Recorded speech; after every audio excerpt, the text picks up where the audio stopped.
So, with 1 month left of Junkerstein's Revenge, I am putting out the tier list for where everyone ranks on Junkerstein's Revenge, for what characters you should. Rather than just outright making a set of rankings for it, though, I decided to make it as a tier list with having 4 tiers. So, this is from having played every character. This is what I think the tier list is for Junkerstein's Revenge across all the game modes they've released so far. So, unfortunately, at the bottom is Tracer. And the simple fact at why Tracer is at the bottom is while her damage is good, especially at close range and at mid-range, realistically, she underperforms because her only other abilities outside of her damage is her mobility, which doesn't really help in that small of an area, and her recall.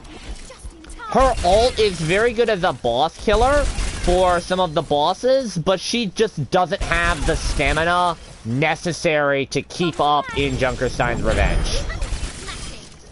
She's one of those characters that plays well outside of Junkerstein, but in that game mode, she just doesn't really do much.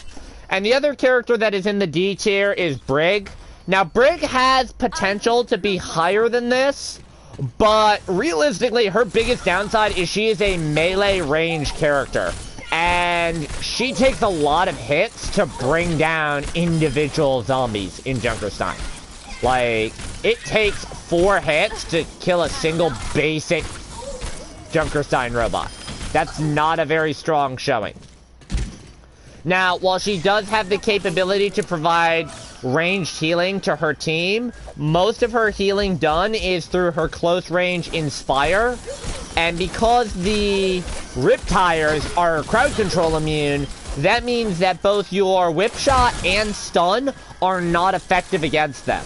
So her main goal is to just run up to robots and smack them, and then toss health packs to the rest of her team. That should be better. I mean, it's not a very strong kit for trying to, like, do some of the harder difficulties. If you're just going in to play Junkerstein's Revenge just to, like, get a loot box, like, for the first time playing it, she's definitely serviceable, but she doesn't offer enough to realistically make that much of an impact. Her ult is pretty good for providing a nice surge of armor for the team, but, I mean, her ult is also pretty much one of the least impactfuls. For the C tier, we also have 2 more healers. So, we have Zenyatta. Zenyatta is just underpowered. He's a good character, but he's underpowered slightly. His primary fire is fast enough to kill most of the zombies very rapidly, but there's no point to using a charge shot. A fully charged Zenyatta shot can take out a zombie in 1 shot, but it takes too long to charge up with how fast-paced the game mode is, and he can only heal 1 person at a time. Orb of Discord is completely worthless unless you're using it on a bot. Orb of Discord, is sole purpose is pretty much just to pop on, like, say, Junkerstein or Junkerstein's monster, and just mow them down that way. His ult serves no purpose other than just, like, bulk healing. It's a good AoE heal, but tying it to an ultimate ability is not great. He just feels relatively underwhelming. And the fact that every time I have played Zenyatta with Soldier, Soldier gets gold healing, not Zenyatta. So that just goes to show that Zenyatta's a little bit underpowered in that game mode compared to some of the other options in play. He's still better than Brig and Tracer, unfortunately, too. The other one that's not very good at the healer is Ana. Ana has potential. She has the best healing capabilities. The real downside is her damage is very bad. She has probably the worst damage output of the 4 healers you have access to because she deals damage over time. Her grenade's a long cooldown, and there's no point on using it against any of the characters in the game, except for either the Reaper boss or the Roadhog boss. And even then, her Sleep Dart is far better suited for that, for just putting them out of commission for a short duration. Nano Boost is great, but with all the DPS that's in the game, it doesn't really make that much of an impact. Like, nanoblading Genji, Hanzo, Torbjorn, Ashe, or Soldier has about the same impact as you just straight up healing them instead. She feels very underpowered to play compared to the other tools that are on the table, and again, Ana has only beaten Soldier one time in the healing department when I played, so it's another character that you can definitely win with, but feels completely underpowered. Next up is Widowmaker. And Widowmaker only escapes being D tier because of the fact that you can one-shot zombies with it. Outside of that, her kit is completely useless. Her grappling hook can only be used to access one singular point on the map, which is the little ledge where Junkerstein himself is, and his explosives will knock her off half the time. Her AR fire is very good for killing zombies at close range, and her sniper is good for killing zombies at long range, but that's all she offers you is just killing power. Her Venomine and Grapple Hook are worthless, as is her ultimate. There's no point to running Widow when Hanzo is there. Hanzo does everything better than her, and that's a relatively sad statement. Hanzo's a much more consistent one-shot. I mean, I only have her in C tier, not D tier, because of that. The last character I can make a case for being in either C or B, so I'm including him in the gap in between, that is Genji. I thought Genji was gonna suck ass, but Genji is surprisingly strong in this game mode. Genji is able to climb and double jump, so he's able to reach that same ledge that Widow has to use the grappling hook to get up to. And because his double jump has superior mobility over Hanzo's, he is a much more mobile character. His dash is also good for rapidly getting away from certain bosses. His damage is a little bit lackluster, although you can use his reflect ability as a way to avoid damage from Junkerstein. He's very well-rounded, but he doesn't do anything particularly well. That and the fact that his damage is pretty low-key. You can do well with him, but I wouldn't recommend.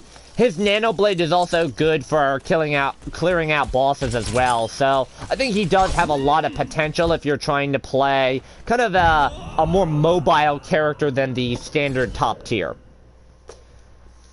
For the B tier is pretty clear-cut. All of these characters, you can make a case for them being, oh, they're top tier OP, but they all have at least one shortcoming that leave them out of the top.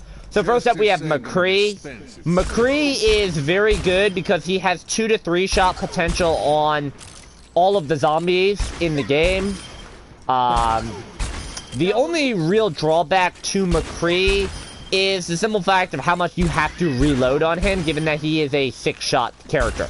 His Deadeye ability gives him the ability to wipe out all of the characters, period. And his roll does have an instant reload, which is nice. The real drawback to his kit, other than his reload time, is his flashbang is pretty much worthless.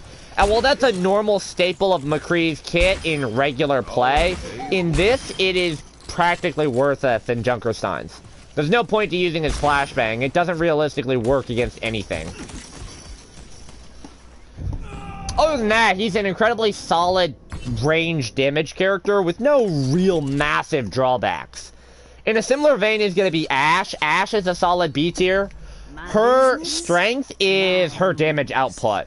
So her sniper mode gives her a very consistent ability to 1- and 2-shot zombies.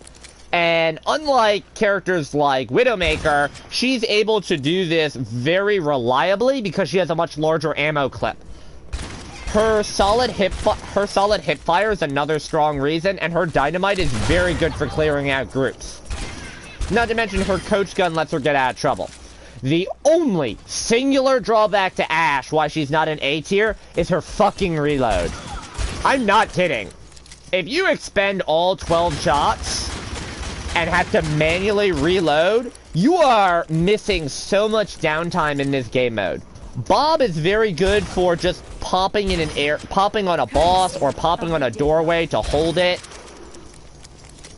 She doesn't have any real drawbacks that other characters do. She's just simply, well, a reload character. Your reload is gonna get you killed. Last up in the B tier is Baptiste. Baptiste is the strongest of the healers available to you because his DPS is solid. He's a 2-shot on most zombies because he is a burst fire character, so... His immortality field is very good against certain types of characters as well. For example, if you're going up against the Symmetra boss or the Reaper boss, it is very good for keeping a low health target from dying. And he can handle a lot of the challenge modes, like the Ghost mode and the Omnic moving faster mode, because of the fact that he has a health regen and can have a solid ranged healing ability. The real downside that keeps him out of the top tier is the fact that you pretty much have to alternate between healing your team and damaging your team the deeper you go, and he's not really that strong of a character for it. His jetpack potential also lets him gain access to the ledge that Junkerstein is on. When it comes to the top tier, however, the 3 characters you should always be running, so that is going to start with Hanzo. Hanzo is probably the single best damage character in the game for Junkerstein's Revenge. He has the ability to one-shot zombies. At worst, you're two-shotting them. At best, you're one-shotting them. In addition, his Storm Arrow lets you just burst down anything you don't want to deal with. For example, the shock tires. His Sonic Arrow is a superior version of Widowmaker's ult due to the fact that not only does it do damage, but it has a much shorter cooldown than just an ultimate ability. And his ultimate can be used to just camp down certain ult points, or spawn points on the map. You can use it to effectively shut down when the Omnic robots spawn. That way there, you don't really have to worry about anything. Double kill. Triple kill. Double kill. Triple kill. Quadruple kill. Quintuple kill. Sextuple kill. Yeah, sorry. Yeah, Hanzo, if you have the aim for Hanzo, he is definitely the top character in terms of straight damage output. Then we have Soldier, who, from my experience, has been the top healer. Soldier combines amazing damage with healing. And good healing. His rapid fire gun means he can rapidly take people out if you can control the new recoil. His L2 rockets, which are pretty much an insta-kill against most of the robots in the game mode. And his auto-aim ability for an ult gives him the ability to pretty much just take out any zombies that you need to without having to really aim. His sprint makes him more adept for running away from some of the more challenging game modes as well. The only real downside is now that he has recoil in his system, you really have to actually be able to aim with the new recoil or you're just gonna die. Last up, the single best character to play is Torbjorn, and that is because Torbjorn is a turret-based character. Torbjorn without his turret is pretty mediocre. He probably would fare in the C tier. I mean, his damage output is alright. He's a 3-shot on most zombies and a 2-shot with the shotgun mode. But when you add his turret into the mix, which just automatically fires, and pretty much the only thing you have to worry about is the bomber zombies coming out and shooting it, it just stays there and kills everything for you.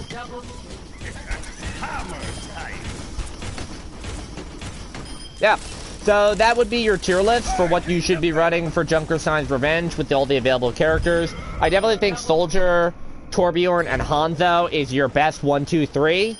Baptiste, Ashe, and McCree are all good solid options if you don't mind a few drawbacks. Widow, Zenyatta, Ana, Genji, Tracer, and Brig is what I would avoid.